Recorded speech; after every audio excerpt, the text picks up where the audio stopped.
বিএনপির ভারপ্রাপ্ত চেয়ারম্যান তারেক রহমানের বিরুদ্ধে অর্থ পাচার মামলার রায় স্থগিত করেছে আপিল বিভাগ। একই সাথে তার বন্ধু ব্যবসায়ী গিয়াসউদ্দিন আল মামুনের দণ্ডও স্থগিত করা হয়েছে।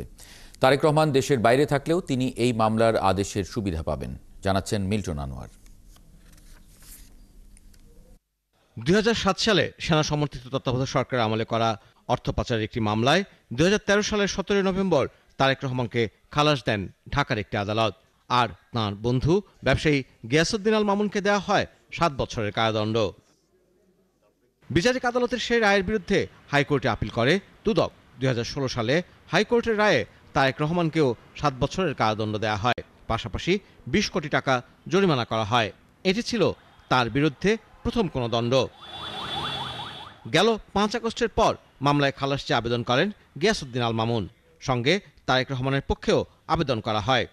মঙ্গলবার প্রধান বিচারপতি সৈয়দ রিফাত আহমেদের নেতৃত্বে ৪ বিচারপতির আপিল বিভাগ শুনানি শেষে হাইকোর্টের রায় স্থগিত করেন।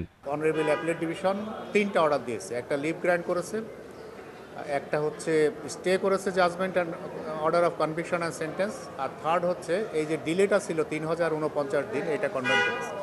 তারেক রহমানকে রাজনৈতিকভাবে হেয় করতেই আওয়ামী লীগ সরকার প্রতিহিংসামূলক মামলায় সাজা দিয়েছে বলে দাবি তাঁর আইনজীবীদের। জনাব তারেক রহমান সাহেবের তার কণ্ঠরোধ করার জন্য বিএনপিকে যেন তিনি নেতৃত্ব দিতে না পারেন, সুসংগঠিত করতে না পারেন, ফেসিবাদকে যেন উৎখাত করতে না পারেন, শেখ হাসিনা অনেক মামলা দিয়েছেন, আমাদের হিসাব মতো প্রায় ৮৪টা মামলা। এদিকে বিএনপি নেতা রুহুল কুদ্দুস তালুকদার দুলুকে বিস্ফোরক আইনের মামলায় ১২ বছরের সাজা থেকে খালাস দিয়েছেন হাইকোর্ট।